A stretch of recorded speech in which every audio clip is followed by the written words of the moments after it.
Mindful Happy Kids, created and narrated by Dr. Elisabeth Paige, consists of interviews with children's authors and poets and illustrators, musicians of all types, and yoga and mindfulness practitioners. Dr. Paige also reads from her own children's books on compassion, gratitude, mindfulness, and yoga. Pippi the puppy and Dr. Paige practice meditations or pet-centered meditations, which are recorded as part of the videos.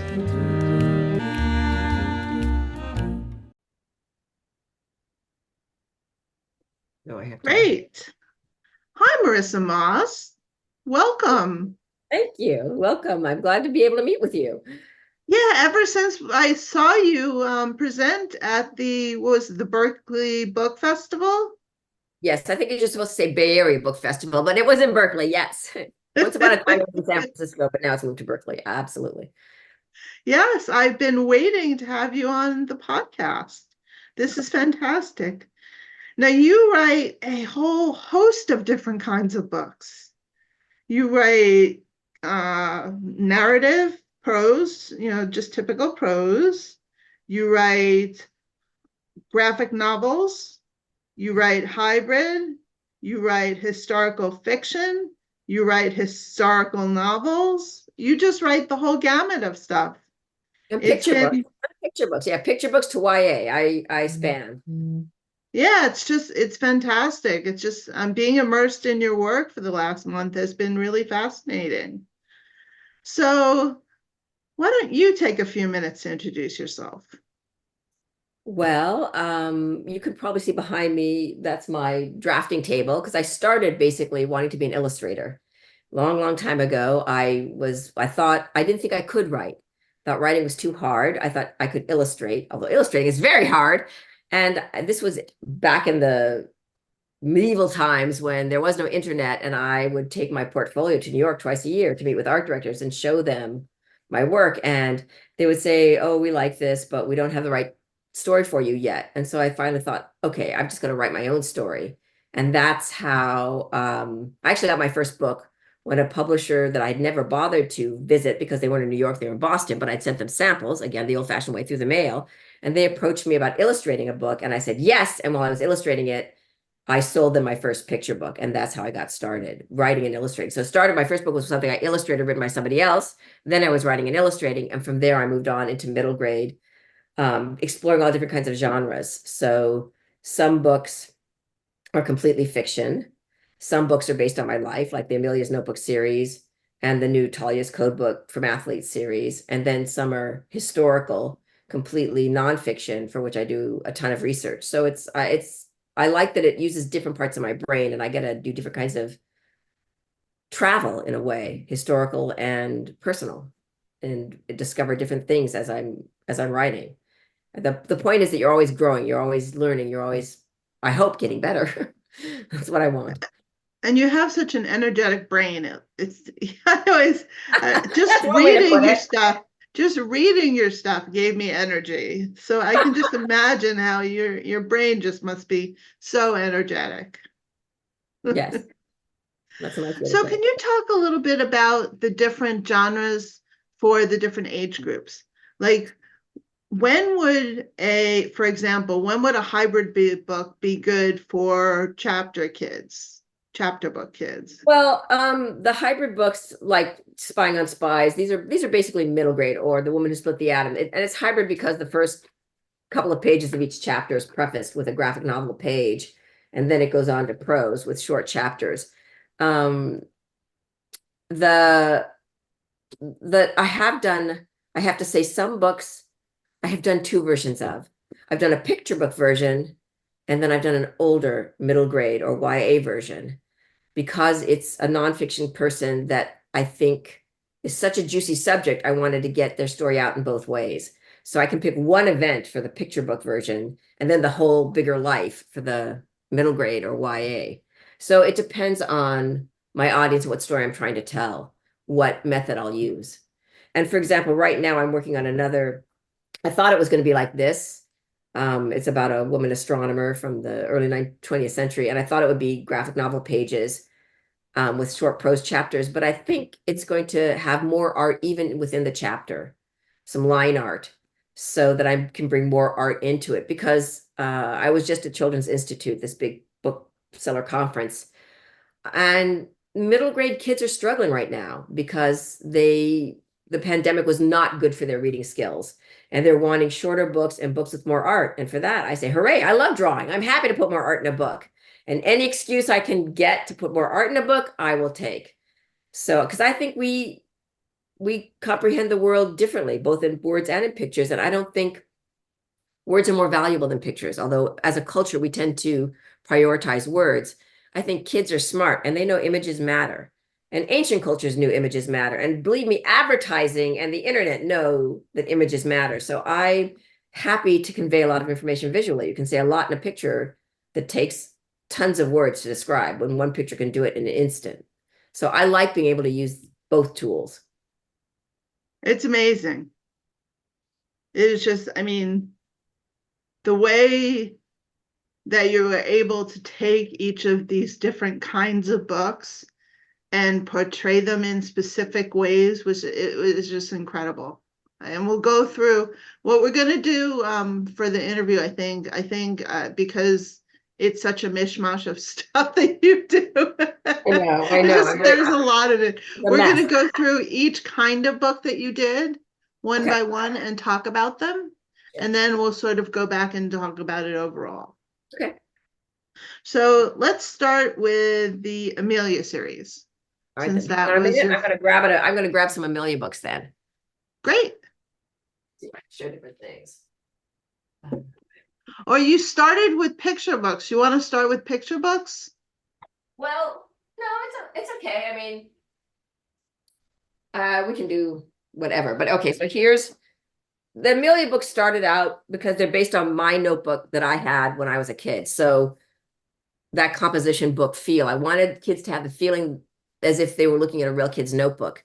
And when I did the first Amelia's Notebook, this was way back. The first one came out in 1995, way before Diary of a Wimpy Kid or Dork Diaries. And when I sent it to publishers, because I was a published author by then, they all said, what is this? What's this weirdo format? It's not a picture book. It's not a chapter book. Librarians aren't going to know where to shelve it. Booksellers aren't going to know how to sell it. And they all turned it down because it was just too weirdo. It was a weirdo format. And it took a small press in Berkeley, which was just starting up. 10 Speed Press did adult books. They did cookbooks. They did Molly Katzen's cookbooks, and they did Why Cats Paint. They did kind of good gift books. And they just started a children's imprint, Tricycle Books. And they didn't know any better. They bought this book, the first Amelia's Notebook, and the series just took off. And I think there are now 25 books in the series, because it turns out that the way I think, which is sometimes in words and sometimes in pictures, is the way a lot of kids think. And it had a lot of resonance for kids, and was taken over by American Girl. American Girl bought the backlist and started doing the new books. And I just had this vast readership of kids, boys included. I would go to do school visits and I would say, do you mind that it says American Girl on the spine? And they'd say, oh, it says that? I didn't even notice that. Then they loved it because boys especially tend to want art and have pictures in their books to interrupt the text. And they love the humor. Amelia's funny. And if you have a funny book, you've got your boy readers as well as your girl readers. So it just hit a audience then. And the notebook format is now a thing. And I'm very proud that I introduced that to reading, because I think that's how so many of us think.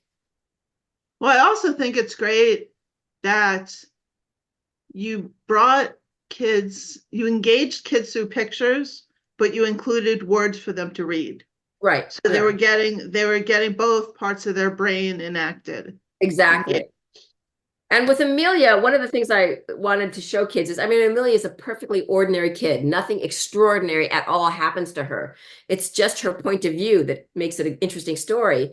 And that was a model I was hoping. And from the letters and emails I've gotten from young women who grew up with Amelia, that worked. They realized that they had a story to tell. They were keeping their own notebooks, that their lives were worth talking about, that they had something to say. And that's what I wanted. I wanted kids to feel empowered. Because kids are powerless in so many ways. Adults are telling them what to do at home and at school, but nobody's the boss of your notebook except for you. You have complete control over what happens on the page, which is why I love telling stories. And I wanted kids to feel that same power, that magic. Exactly. Great. Well, they're super fun. I had a lot of fun doing them, yes. And like if you look closely at the composition paper, this is not composition paper that you buy. I had to draw the composition paper. So if you look closely at the splotches, I tell this to kids when I do school visits, you'll see tiny pictures hidden in there so I wouldn't get bored out of my skull. Because the first thing, this is long before there was a digital anything. There was no digital art to help me with this. It was all hand drawn. And the first thing I would do was spend a couple of weeks drawing notebook paper, the blue lines with a ruler and the pink line on the side. And then I would paint on it and then I would hand letter. So Wow. it's old-fashioned bookmaking and drawing. So you can actually find little pictures in the blotches? Yep. If you look closely at those blotches, you will see like a dragon or fat man or a hamburger. Yeah, you look closely, you'll find them. Kids always can find them. Oh, I'm gonna go look. I wish I had known. The bat somewhere, there's a goat. Yep, you got to look closely, you'll find them. That's great. There's an apple core, an ice cream cone. That's great. How creative. No one could ever accuse you of not being creative. Well, I'm proud of that. Good. Okay, let's go on to the Max Disaster series. Now, the Max Disaster series is one of your only main characters that are boys. Yes, and in fact, I have 3 sons, and the reason why I did the Max Disaster books is because they said, why don't you ever have boy characters?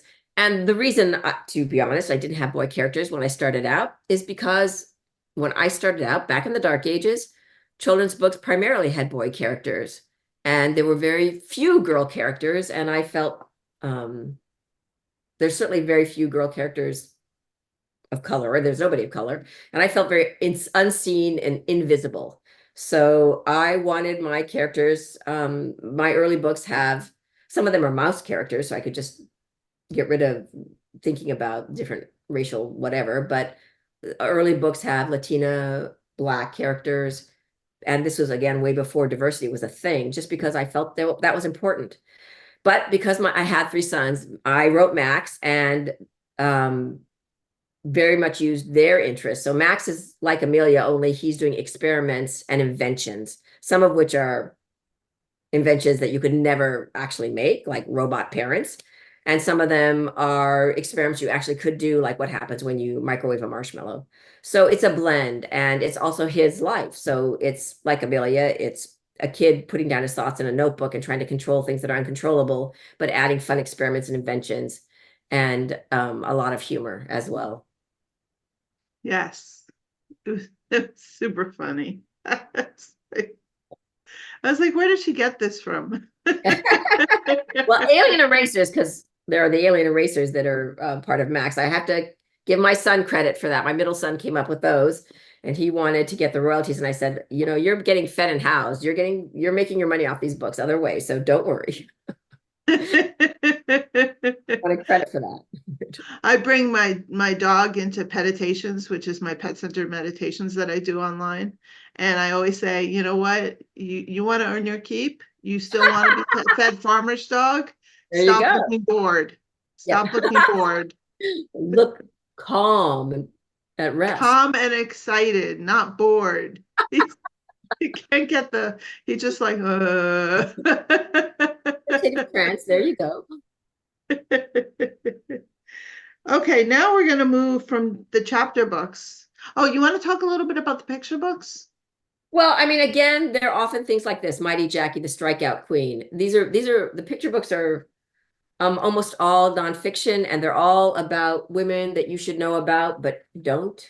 This is Jackie Mitchell was the only woman to ever pitch on an official men's basketball team. She's on the Chattanooga Lookouts, and she was probably hired as a stunt, a media stunt, but she ends up in her first game, which is against the New York Yankees. It's a great photo I have to show you. She knows how to pitch. And the first person she strikes out is Babe Ruth. He is Oh, not wow. happy about it, believe me. He says he'll never play for a woman again. They can never do this to him again. And this is somebody, she should be in the Baseball Hall of Fame. She's just basically unknown. And women, I mean, baseball does not take a lot of muscle. Women could certainly be on a baseball team. And I thought this was too good a story not to write. So this is a lot of my picture books about women like her. I have a book about Harriet Quimby, the first woman to fly across the English Channel way early in aviation. So I'm looking for stories like that. People you should know, but probably don't because they're not white men. They're kind of written out of history. They're on the edges and you have to dig for them to find them. Interesting. Okay. How about your middle grade book, starting with Mira's Diary? So Mira's Diary, what is based on basically my passion for history. I mean, I think history is amazing because it's stories, but they're true. What could be better than that? And I was looking for a way to make history come alive for kids. So Mira's a time traveler because so if I take a contemporary kid going back into the past, I can make it more accessible to contemporary kids. That was my idea with those. And I started with bits of history um, that I think are just simply not taught. The first Mira's Diary takes place in Paris and deals with the Dreyfus Affair, which is something nobody studies in school, but had a huge effect on human rights. And Albert Dreyfus was a Jewish man in the French military, and he's accused of being a traitor and a spy when he was not. But when they find out that there's a traitor, they assume it's got to be the Jew, because who else would it be? And he is punished horribly for this. And the person who comes to his defense is a famous novelist, Émile Zola, who writes this great headline, J'accuse, where he's accusing French society, the whole judicial system, of scapegoating a Jew and not looking at the real villain. He's absolutely right. I mean, Zola becomes actually, he has to flee France. I mean, it's just stories that are too juicy to not do. And because of the aftermath of the Dreyfus Affair, citizens were given rights that they didn't have before. Because as a citizen, when he's stripped of everything, Dreyfus has zero rights. And the idea that people have a right to fight their government, that the government can't throw them away, was developed because of the Dreyfus situation. So I thought it was a fascinating piece of history I wanted to make kids aware of. Because like I said, it's not taught in history. I don't think it's not taught in elementary school, middle school, college, or anywhere. I mean, you have to be studying French history before you learn about it. Or maybe I hadn't heard of it before that book.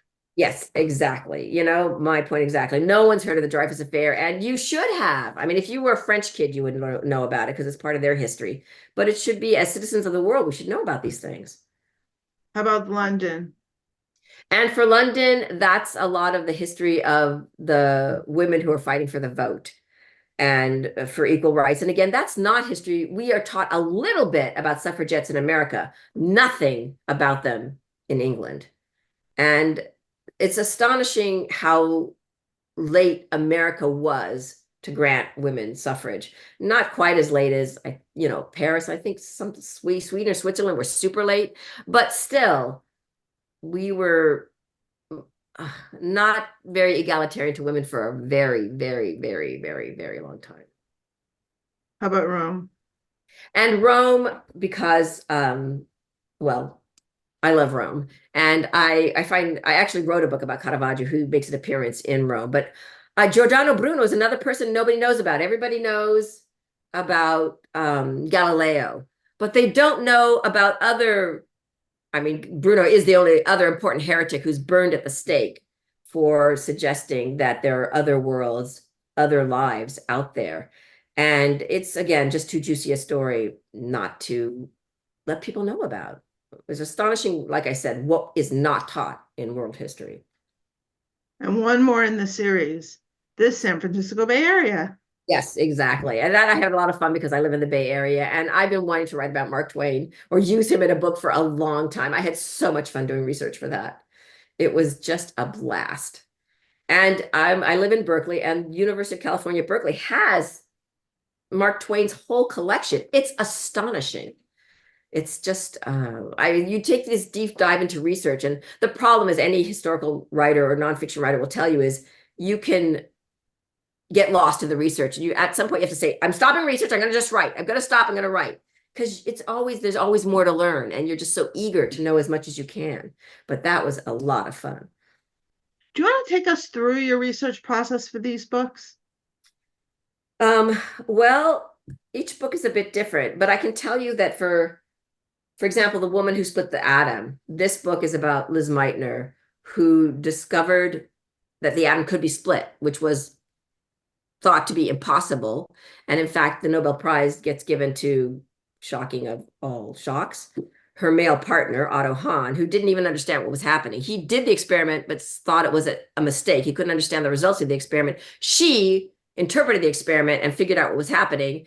But now, if you go to Oppenheimer, or if you read about nuclear fission, or if you go to Otto Hahn's website pages, he still gets credit for it. She still doesn't, which is grotesque. And for this book, I could read a lot of stuff about her in books, but I wanted to go to her archive, which is in Cambridge, England. And unfortunately, I was writing this book was written mostly during COVID, and the archive was not open to the public. When it finally opened up, I raced over there to read through her archive, which meant translating German, because she's German, all right? Her archive is all in German. I found letters between her and Einstein, which were amazing. I found the letters from the German government demanding to know what percentage of Jewish blood she had, because there was no right answer to that, by the way. I mean, they were going to kick her out. And all this juicy stuff, it's astonishing what's there. And I focused, because I didn't have very much time left before my book was due, I focused only on the crucial time period of her letters between her and Hahn and other scientists around the time of her discovering how the atom was split, nuclear fission. But I couldn't stop.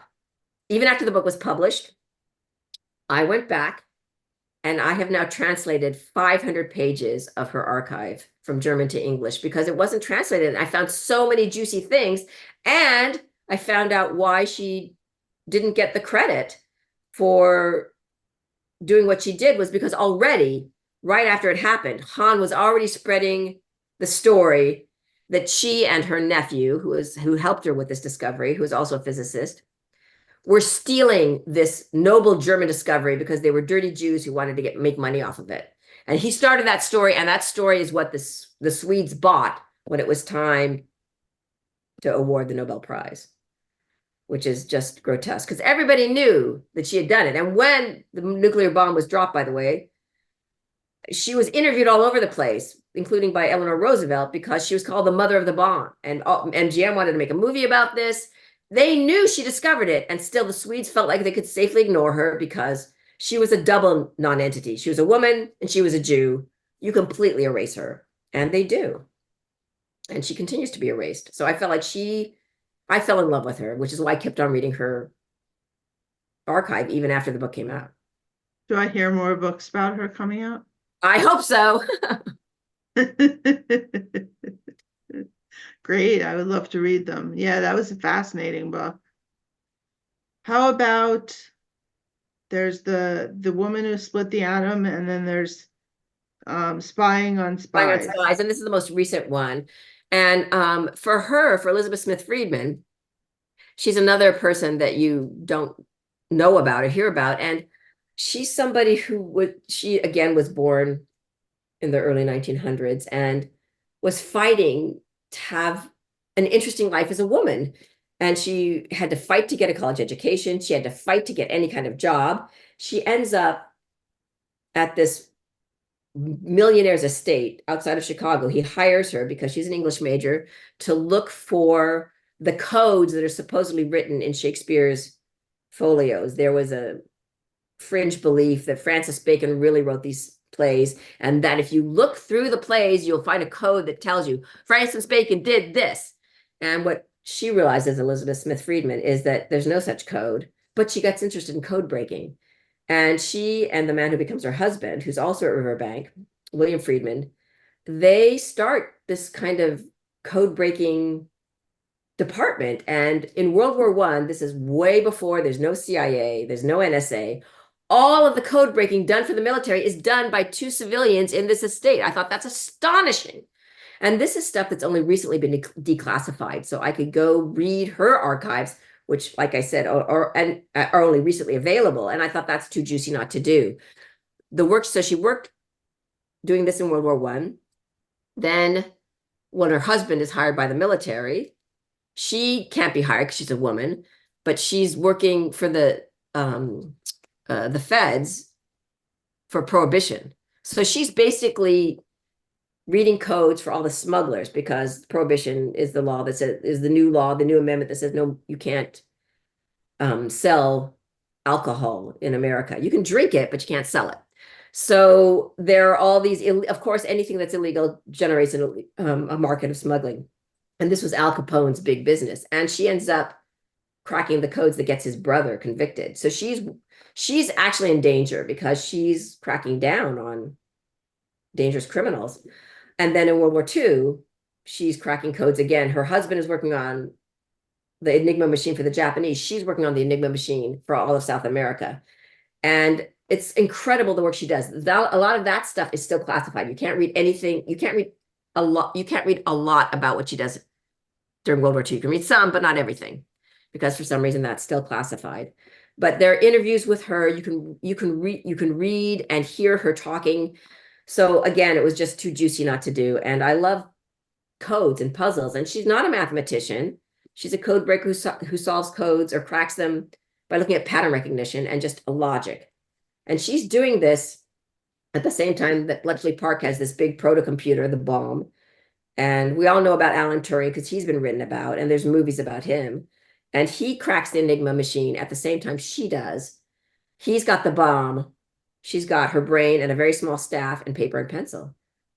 So that says a lot about her. She does it at the same time. It's astonishing. She sends him a telegram saying, Enigma cracked, details to follow. And he sends her telegraph back saying, no need, we've also done it at the same time. I felt like, wow.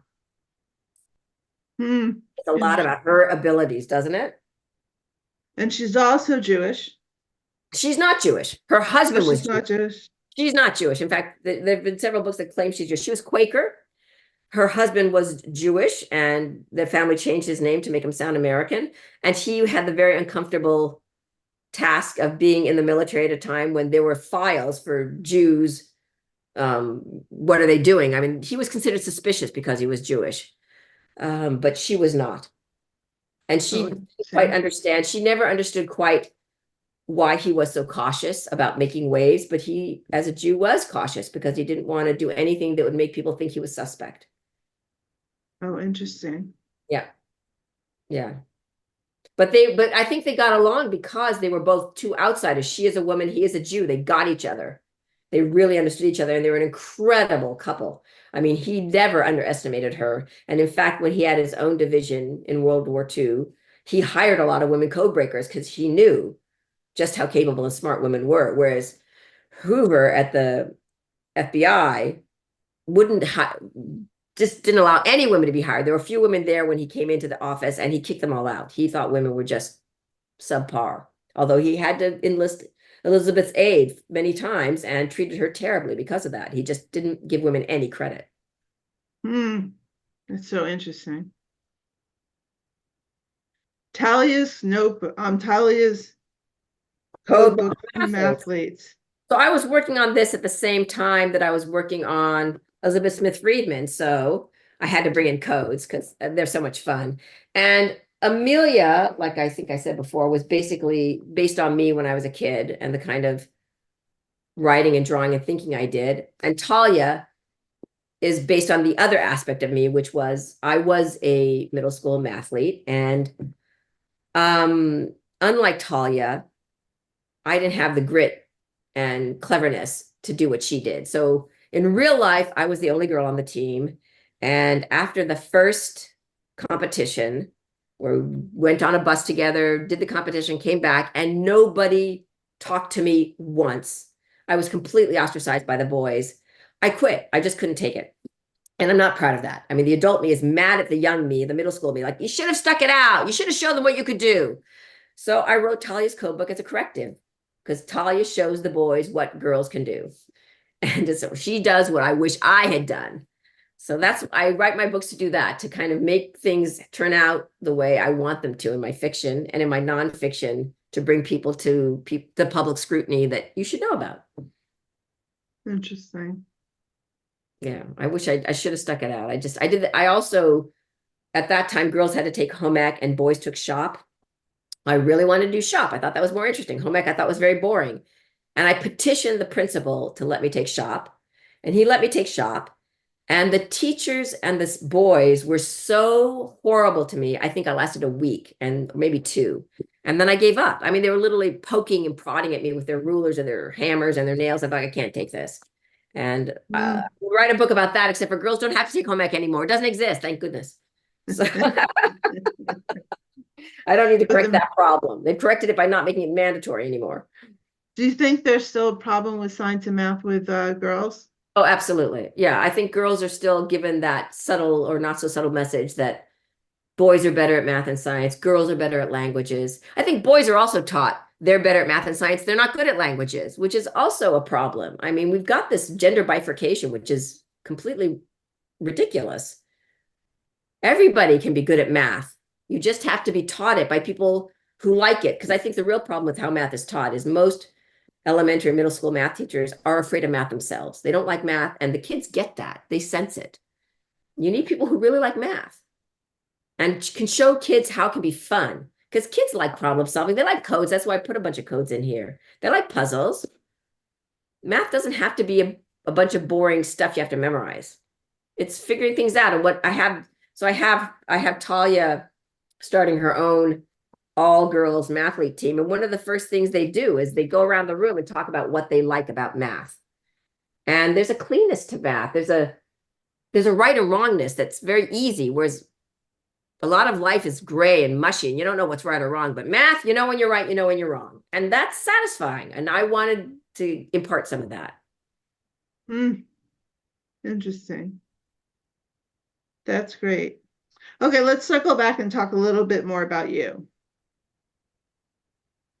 What would you tell your teenage self? What would I tell my teenage self?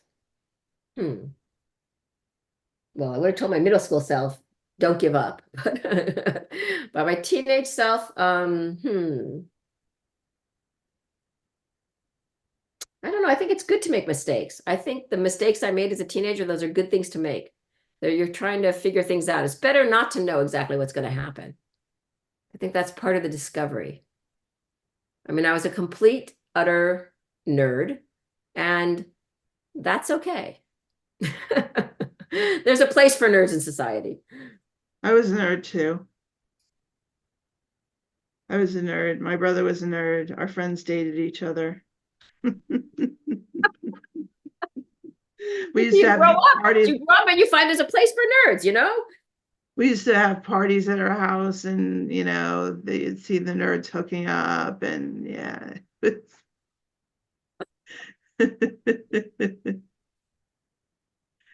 Anyway, what would you tell budding authors and illustrators? Well, I would tell them that talent matters, but more than talent, persistence matters. You really, really have to keep at it. And if this is what you want to do, you just have to keep on doing it. When I started out, it took me 5 years to get my first book. So 5 years of going to New York, coming back, revising things, 5 years of sending things, revising them, making them better until I got my first book. And if I'd given up year 4 and a half, I'd still be waiting tables. I did not have a fallback plan. It was all I ever wanted to do. I sent my first book to publishers when I was 9. It wasn't very good. Obviously, they didn't publish it. It was terrible. But that was just what I wanted to do. And I think you have to really be persistent and be stubborn and not give up. If you really want to do this, just do it. And the other thing is to just read. Because the more you read, the better you'll get at writing. And read like a writer. So start noticing, you notice when your attention flags in a book, like, why are you bored now? What's happening in this story? And why are you interested? What are they doing? And what a great first sentence. Like I actually have a notebook where I keep great first sentences because you really Mm. want to pull your reader in. And how do they make the ending work? Because the most important parts of every book are the beginning and the end. Because you can have a great book. We've all read really great books that have really bad endings, and then you feel really mad because you feel like this was a good author. They could have done it. And then they just walked away and leave you hanging. You're furious. You feel cheated. So you owe your reader a good ending. And a good ending, you feel it in the pit of your stomach. You really know it. And the other Mm. thing I would say is read your stuff out loud. Because when you read it in your head, it doesn't hit you the same way. When you read it out loud, you hear where the rhythm is off. You hear when you're repeating yourself too much. You hear where it bogs down and you cut that part. So read it out loud. Then you'll know when you're getting things right. Sometimes it's great to have someone else read it out loud also. Yes. Yeah, exactly. If you can have a writing group, better. I mean, I encourage writers to get a writing book, find a writing group, because it may be perfectly obvious to you in your own head, but somebody else may say, what? This is confusing. I don't know what you're trying to say.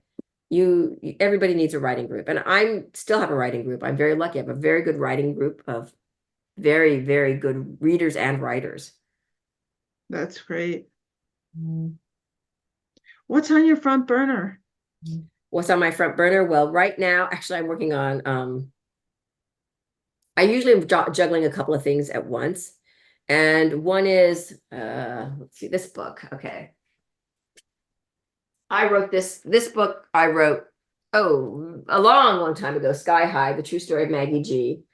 And I got the idea for this book because there was a Veterans Day story about women who flew for the WASP, the Women's Air Service Pilots. I didn't know there was such a thing. And one of the women they interviewed happened to be in Berkeley. Her name was Maggie G. And I thought, again, this is pre-computer time, pre-internet time. I looked her up in the yellow pages, white pages, called her, cold called her, and thought maybe she'll be kind and let me interview her. Maybe she'll let me meet her. And she was totally generous. Turns out she lived very close to me, and she had everything from her WASP times. I mean, she had, well, here's some great photos of her. So she had all these photographs. She had her WASP training manuals. She had um, her ID cards, and she was just a treasure trove. And I thought, I didn't know that these women did all the same tough work as male pilots, except for they were not overseas. They weren't facing, um, you know, the enemy fire, but they were transporting planes from base to base, often planes that needed repair. So planes men wouldn't fly because they weren't safe to fly. And one of their jobs was to fly planes with targets attached to the tails. And the male pilots would shoot at them with live ammunition because the women were considered expendable. So they were doing really dangerous, risky work. And they were considered civilians because women couldn't be in the military, God forbid. And they didn't even get veterans benefits into the 1970s. And when I first sent this book out to publishers, nobody wanted it. They all said, who cares about women? Who cares about Asian Americans? Because, by the way, there were only 2 Chinese Americans in the WASP. The other one died in service. 38 of them died in service because this was not easy work. You're flying damaged planes, and you're flying at a time when you're test flying for the Air Force, because all of these planes were being new and being developed. But no publisher was interested. But like Maggie, I don't give up. So it took me 10 years of revising it until the time was right. It finally came out in 2005. And that was actually the right time because that was also when the WASP received the Congressional Medal of Honor. So I could go with Maggie to Washington, D.C., see her accept the award. And we did a signing together at the Smithsonian, and male pilots came up who she had trained to thank her for training them so well before they shipped out. And they said, one of them said, I know I wasn't very nice to you. And she said, yeah, well, that's the way it was back then. That's the way it was. So this book went out of print. And I wrote it, when I wrote it as a kind of fictionalized version, because at that time there was no narrative nonfiction. There weren't picture book biographies. So now I'm redoing it as a picture book biography, completely nonfiction, because since then, Maggie has gone on to win 2 more Congressional Medals of Honor, one as a Chinese American veteran of World War II, and another as a Rosie the Riveter, which is what she did before she joined the WASP. So it's just, she's too good a story not to tell. And She's since died, but I feel like her story should live on. I don't want it to die with her. And there's still nothing that's taught about the wasp in any curriculum ever. I hadn't heard about it. Yeah, exactly. My point exactly. So that's on the front burner. Anything else? And I'm also doing, I want to do another book in this genre with the graphic novel pages and short chapters and prose. But at this time, I think I will include more line drawings because middle grade students need to be more engaged now post-COVID. And that one is about a woman astronomer, again, turn of the century, that you haven't heard of, who made an incredible discovery and nobody knows about. And I'm thinking about doing that in both middle grade and picture book version. So I'm juggling back and forth between that and the Maggie G story. So it's partly, I'm always doing research and writing and sketching and going back and forth between them. So if I get stuck, I mean, kids often ask me what happens when you get writer's block. I don't often get stuck, but if I get stuck, I just work on another project and then I come back fresh to the old project. The other one. I mean, none of them are old. But I think when you get stuck, sometimes you just need to give your brain time to recharge and see it freshly. What's on your professional bucket list? Professional bucket list. Oh, well, I'd love to win the Caldecott of the Newbery. That'd be nice. I don't think that will happen, but that would definitely be a wonderful recognition of the work I've done. Can you do something about that? I have to say your work is way up there. I've read a lot of, as you can see, I've read a lot of middle grade work. And your work is way up there. But I don't think I've ever even been under consideration. I don't think I don't know. I'm too, they want younger people now. They don't want older people. Really? Oh, that's interesting. I think so. I think they want, yeah, I would, and for a long time, those awards were predominantly men. I mean, men got 80% of the awards, even though children's books are 80% written by women, which, surprise, surprise. But you know, it's true in all professions that men get more recognition in general than women. That's just the way it is. What's on your personal bucket list? I feel like I've been lucky to do everything I've really wanted to do. I've traveled very widely throughout the world. I'm very lucky because I've done a lot of international school visits, which are so much fun. I recently did one in Casablanca to a school I've been to before. It's fascinating to see education throughout the world. And I've got to tell you, American schools are way worse than what you see once you travel around the world. I don't know what our problem is. I think we don't pay teachers enough and we don't give them enough status and it just doesn't matter. So it's a major problem, you see. That's interesting. Yeah, it really hits me whenever I do one of these international school visits and I see like, wow, these are great schools and these kids are so smart and they're learning so much, and I will do projects with them and they are right there. They get it and they're writing amazing stuff. And American schools don't ask me to do these things. They're not, I mean, I don't think there's many author visits in American schools as there are internationally. There just isn't the budget or the interest of the value that an author can bring. And I think there is a big value because kids see that it's a real person doing this and that they can do it. And it makes them feel like they can write too. Oh, I think the author visits are great for kids. It brings a face to a project. I mean, that's what part of why I do the podcast. Right. It demystifies it. Because long ago when I first started out, the reason why I thought I could be an illustrator, not a writer, is I thought I pictured writers as kind of this Leo Tolstoy figure, old men who are writing alone and their wives are bringing them endless cups of tea. And that's not me. How am I going to get to be a writer? But everybody can be a writer. Interesting. Anything we missed? No, I think you covered a ton. Yeah. You got a lot in. You can see I'm passionate about history. I'm passionate about, writing and illustrating in general. I want kids to feel empowered to be creative and to think. You are. Your energy level is amazing. I can't imagine what it would be like to be with you for, a month at a time. Yes, I can tell you what, I think, when the first time my son had a sleepover at my sister's house, and she was sitting on the sofa, he said, "What are you doing?" And she said, "I'm reading." And she said, "You're sitting down. My mom never sits down." It's like, I'm always in motion. I'm sitting down, I'm writing, or I'm drawing, or whatever. Yes, exactly. Constant motion. It's how you get things done. Yep. Yep. Anyway, thank you so much for being here. Oh, totally my pleasure. Truly my pleasure. I think it's great what you're doing. And